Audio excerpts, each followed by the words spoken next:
1 month ago, I put out a video about overrated investing advice, and I've been itching to make a part 2 with underrated advice because I personally get more excited telling you what to consider doing versus what to avoid. That's what you'll get today. 5 underrated pieces of investing advice for long-term success in possibly early retirement, plus 2 bonus tips at the end, so stick around because there's common outdated advice that doesn't work for everyone, and there's sexy investing advice that doesn't work for anyone, and then there's uncommon underrated advice that can really actually move the needle. Welcome back to The Money Resolution. My name is Frankie, author of The Money Resolution and Money You Can Hack It, on sale at Amazon. My goal today is to deliver nothing but value, especially if we're just meeting. All right, let's make a deal actually. If you learn at least one thing today, consider subscribing so you'll be in the know about future videos because compound learning is a real thing. And like this video if you personally deem that I earned it by the end. Disclaimer, of course, on screen because we're talking investing. This is for entertainment purposes only. All right. Underrated piece of investing advice number 1 is to keep it old school. I am old school or an old soul when it comes to investing. Those seeking financial independence and early retirement, like myself, like to keep investing simple. They max out their tax advantage retirement accounts like a work-sponsored 401k, a traditional or Roth IRA, and even an HSA. And yes, you can invest within your HSA. You should aim to have a portfolio that doesn't have crazy swings. That's why I always recommend low-fee index funds that track the entire stock market or S&P 500, something like VOO or VTI. Fire seekers are educated about the risks of investing, but also the rewards by keeping up with the market instead of trying to beat it. Yes, all investing, of course, inherently includes risk, but you know what's far riskier? Not investing because you're overwhelmed with advice or turned off by people that you've heard have lost big. It's time in the market that matters most.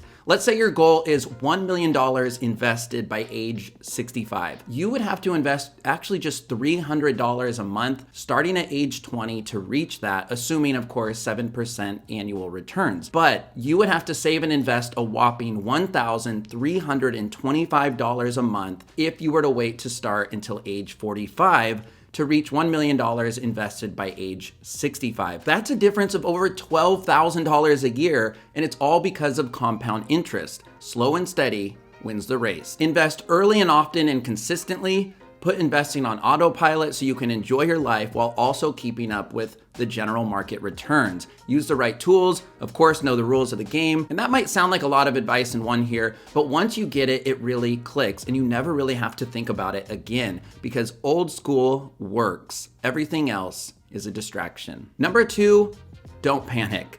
Avoid looking at performance day to day, week to week, or even month to month. I peek just every few months or so and make a conscious effort to avoid any clickbaity negative YouTube videos I see because I love Graham Stephan, but lately his titles and thumbnails always sound alarm inducing and cause panic. That's not my favorite method for driving eyeballs and clicks. In fact, I made a video a few months back all about why finance media is so negative. Go give that one a watch after this. It covers how to control your emotions as an investor and not taking everything that you hear for face value. But this is the key. You don't make money or lose money unless you sell your investments. Being up or down on any given day is meaningless unless you intend to liquidate these funds. Now, what's interesting about panic is that it can occur when your portfolio is up or down. Now, a down portfolio obviously causes panic because you might think, I need to sell before I lose it all. Don't do that because you might be selling at or near the bottom. But people even panic when the market is up. When they hear it's at an all-time high, you might think,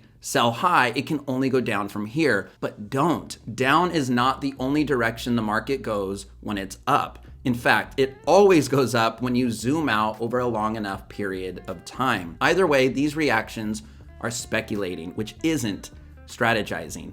Never speculate. I catch myself anytime I do because the truth is nobody knows what's going to happen next. So stay the course. And automate your investments by dollar cost averaging with the same consistent amount each month, no matter what. Don't try to beat or time the market. Again, buy the market with a low-fee index fund that tracks the entire stock market or S&P 500. Keep it simple, smarty. Number 3, you need an automated drip plan. DRIP stands for Dividend Reinvestment Plan. I have mine set up to automatically reinvest 100% of any dividends I receive back into my investment. It's critical you set up a DRIP plan and use a brokerage that offers this for free, something like M1 Finance, because it can otherwise be extremely tempting to pull out funds that are technically liquid cash. Tempting liquid cash. Sweet dividend cash. Don't touch it. Focus. I'll spare you the details of this example from Investopedia, although I will link to it below, but it outlines a simple example of reinvesting dividends over a 3-year period if you started with a lump sum of $20,000 invested. By only reinvesting dividends, after 3 years, this stock is worth over $26,000, which does include 10% annual growth plus those reinvested dividends. After 20 years though, by reinvesting dividends only and automatically, your portfolio will experience 47% growth versus taking out the cash each year. Sure, you would have also pocketed $24,000 over those 20 years, but I'd much prefer the higher growth and delayed gratification. And here's what I recently learned I found interesting. Reinvesting dividends earned doesn't count against your annual limit for your IRA, which is $6,000 for individuals as of 2021. I maxed out my Roth IRA for the year, but I'm still able to put more funds into this account invested without penalty if I'm reinvesting dividends only. So set up dividend reinvesting. It's underrated and something I don't hear talked about nearly enough, which is why this is the second time I'm covering it recently. Number 4, learn to say no.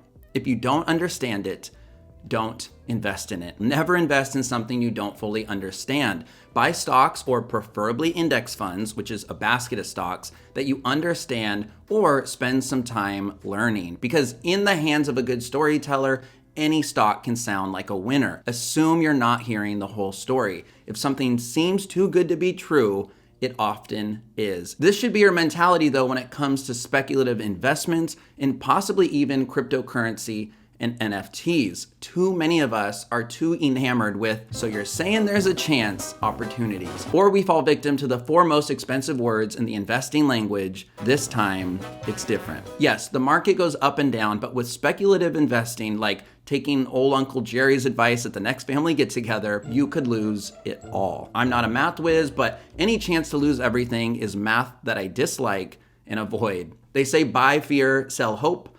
I say nope. Buy winners, don't sell often or at all until retirement. The more people tinker with their investment portfolio, the worse off they'll be. I can't remember where I saw this quote, but it fits here. Stock picking isn't diving. There are no extra points or returns for the degree of difficulty. Say no to anything exotic, even Joe Exotic, Tiger King Part 2. Just kidding. Definitely gonna watch that. Also, say no to high fees while I'm at it. At this point, most major brokerages offer no fee trading. Paying high fees for mutual funds or possibly even a financial advisor can eat up a lot of your return. Fees really do matter in the long run. Again, if you don't understand it, don't invest. Bet on winning horses only and say no to high fees. Are you into this Joe Exotic stuff? Let me know. Underrated investing advice number 5, live off of one income, invest 100% of the other. Fire movement people know about this underrated tip and strategy that I love, but I'm definitely gonna stretch this idea a bit further than what you might typically hear. If you have a partner you live with and share bills with, you could make major financial strides if you commit to living off of one income and saving and investing 100% of the other. This is often called the starve and stack method, which I hate because this doesn't involve any starving, just smart frugality and good decision making daily. When people are just getting started with starve and stack, they often spend the larger of the 2 incomes and save and invest the smaller income. That is a great place to start, but eventually, if you can work to flip this and live off the smaller income for all needs and wants for the 2 of you, you're going to experience massive growth and be in early retirement territory, honestly,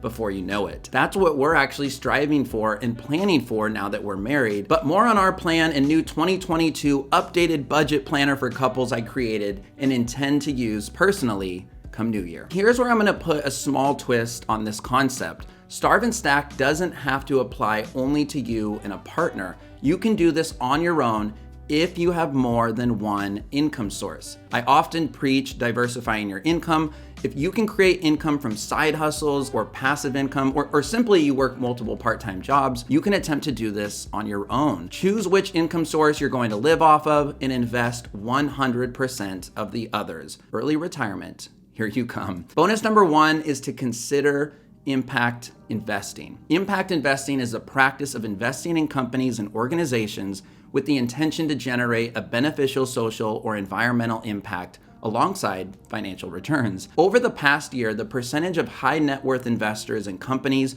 who own impact investments has tripled. And I've surveyed investors, 11% own impact-focused investments in their portfolio. These funds focus on reducing carbon emissions and fossil fuels, promoting guidance, diversity, environmentally sustainable governance, and socially governed funds. Giving back to the earth is a noble cause, and you can make a positive social impact and support issues you strongly care about with investing. One investing app I use and recommend for impact investing is Public. I'll leave my referral link to Public in the description below if you want to get started. They make it easy to invest in good for the world companies with funds. Bonus number 2, have an emergency fund. So why would I bring up emergency funds when talking about investing?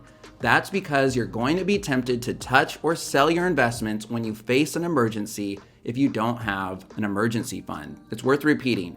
If you don't have an emergency fund and an emergency comes up, you might be tempted to liquidate investments, which in some cases can trigger short-term capital gains taxes and even penalties if you're liquidating retirement funds before retirement. So there you have it, 5 underrated pieces of investing advice and 2 bonus tips here at the end, all of which I'm summarizing now on screen. Investing can seem hard and overwhelming, but look for the tips that resonate with you and your goals. Seek out unique advice like these tips today and never blindly follow the herd. Hard doesn't mean right, exotic almost never works, simpler is better, and automation is key. Reinvest those dividends, keep a level head, consider environmentally friendly investments, and always remember that together we're better than on our own. And that can mean literally with a partner if you use a plan like Starve and Stack. Let me know which of these tips stands out to you most. I really love hearing about what triggered a light bulb moment if you had one, or chime in and let me know one key piece of investing advice you find to be underrated that I didn't include. Watch part 1 with overrated advice after this one next. Have an awesome week or weekend ahead, and I hope to see you, friend, in a few days on the next one. Oh, and big life news ahead for me, so subscribe if you want to be in the know about that. It's been a crazy year, so let's add one more crazy thing to the mix. I appreciate you. Thanks.